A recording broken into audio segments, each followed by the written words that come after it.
I am proud कि आज मेरे एमएलए ने अपने माँ के भाषा में, मातृभाषा में, कॉकबरॉक काउप्रू में आज अपना पॉइंट रखा असेंबली के अंदर। इससे पहले असेंबली में कोई नहीं बात करता था अपने मदर टंग में, शर्म लगता था हमें, कोई समझेगा कि नहीं समझेगा। लेकिन आज तिपरामोथा के एमएलए ने बात किया और कोई समझ सकता है तो समझ सकता है, नहीं समझ सकता तो नहीं समझ सकता, हमारा भाषा समझ लो।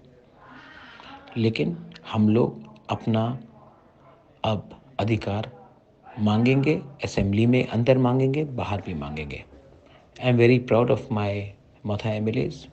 आपने इतिहास बनाया और कभी मत भूलिए, पुइला जाति उलो पार्टी। हम लोग अपने जाति के लिए बात करने आए हैं, सिर्फ पार्टी करने नहीं। दिस इज बुबागरा। Congratulations once again.